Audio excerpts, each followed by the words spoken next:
a point of intersection.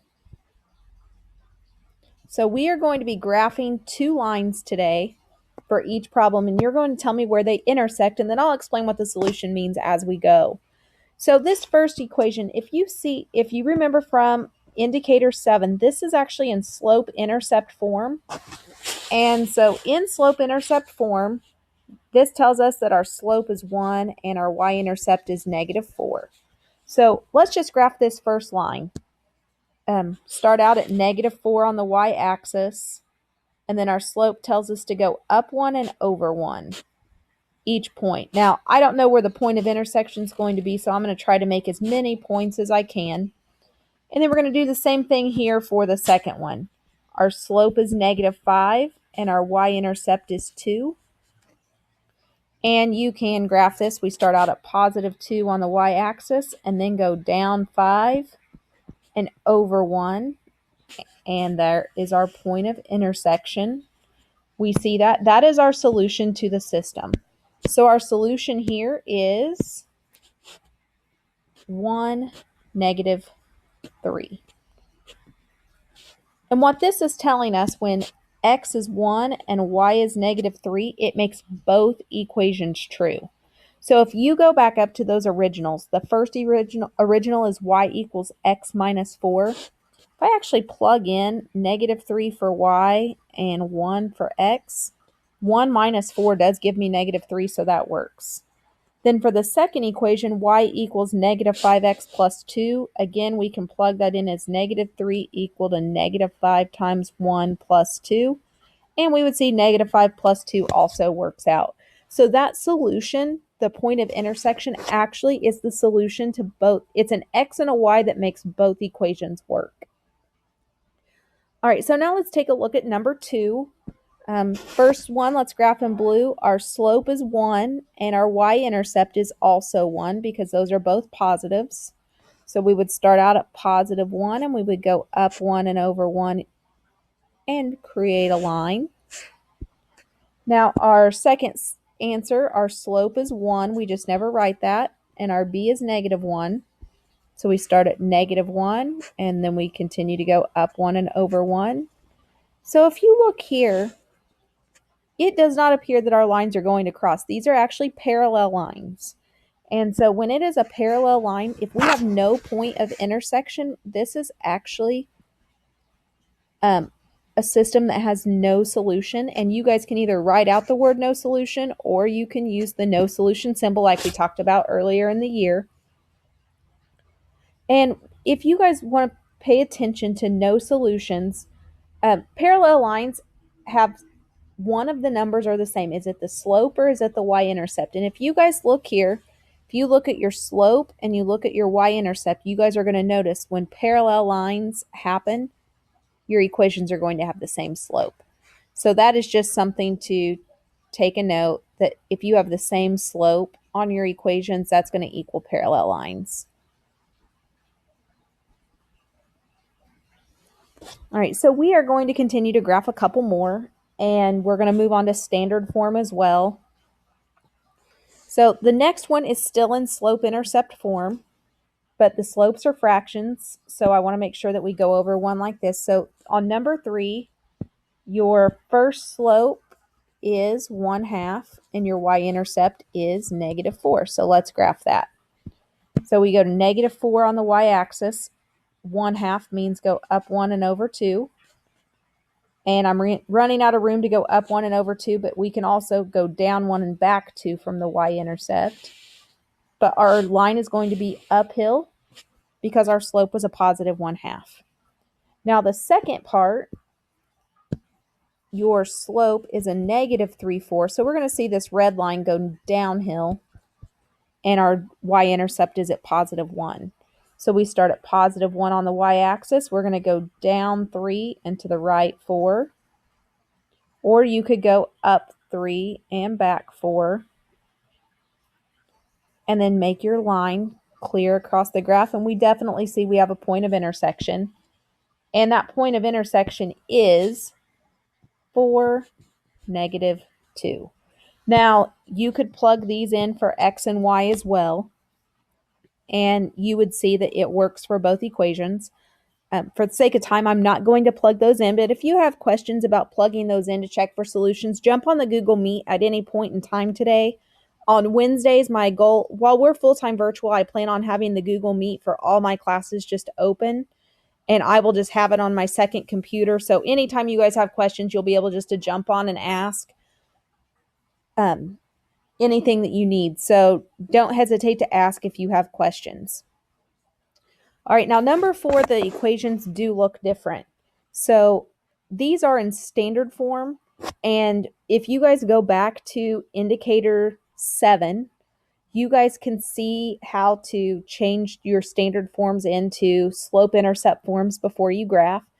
And if you have questions on how to find stuff from the last 9 weeks, I know I've showed you guys once, but I probably should go through this again.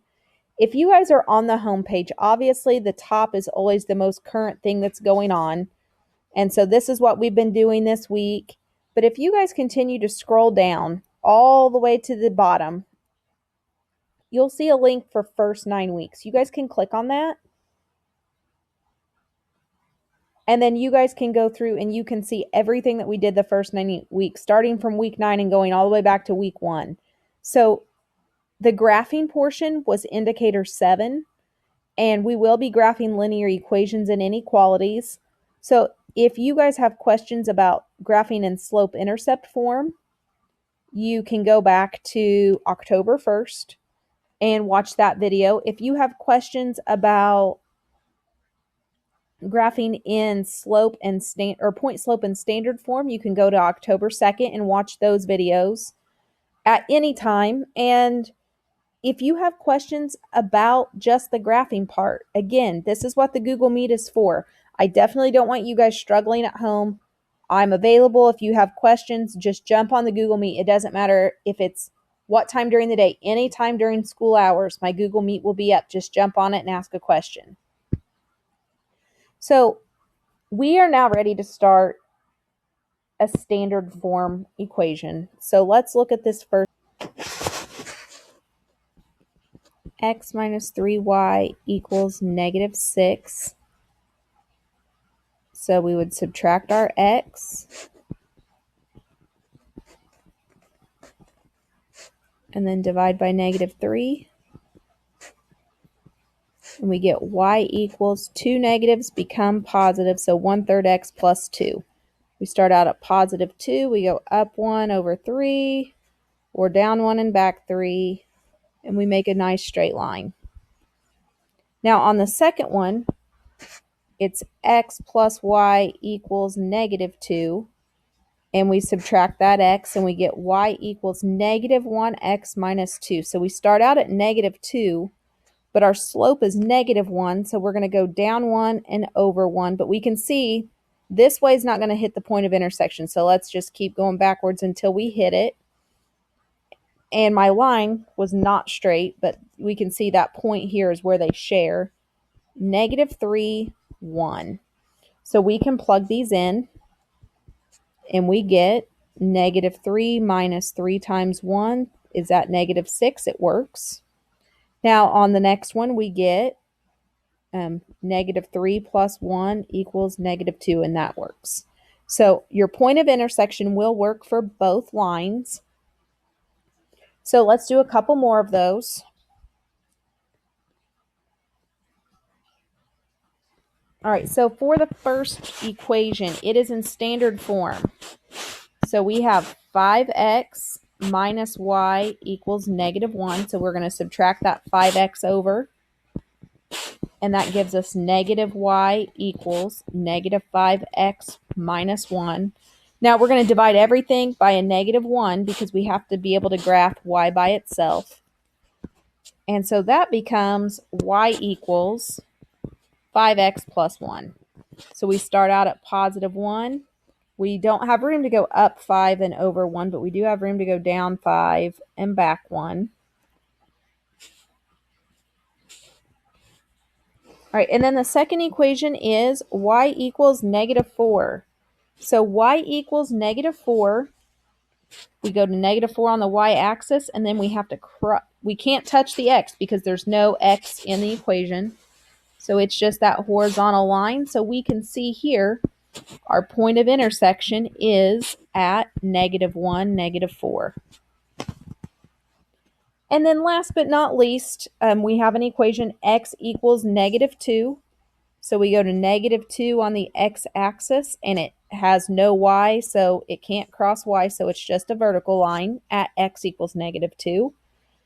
And then our equation here, x minus 2y equals 2. We subtract our 1x, and so that gives us -2y equals -1x plus 2. Then we divide by -2. So we see our slope, two negatives turn into a positive 1/2. And then when we divide our constants, 2 divided by -2 gives us a -1. So we start out at -1, and we can either go up 1 and over 2 or down 1 and back 2. And we make a straight line, and our point of intersection here is at -2, -2. So as a result, I do want to make sure that you guys know that there are three things that can happen when you graph. You could have one solution, which is the ordered pair. That's the majority of your stuff. You're going to have two lines that cross, and then you're going to have your solution at that point of intersection. Now, one thing we talked about was having no solution, and that you can also use the symbol, and that's when you have parallel lines. So no point of intersection. And then the last type I'm going to talk about, and this happens very rarely, but this is what we call infinitely many. And there's no symbol for it. It's just infinitely many solutions. And this is what happens if you have two graphs that once you put them into slope-intercept form, they graph the same line. So you might have, it's two equations that have the same slope-intercept form. That rarely happens, but if you have one pop up, that is how you would answer that. They do become the same line. So just double check your work. Make sure you've not lost a sign somewhere, but we can either have one solution, which is the most common. You can have parallel lines or no solution, or you might occasionally solve equations where they do become infinitely many. So jump on that Google Meet if you have questions, and I will hear from you soon.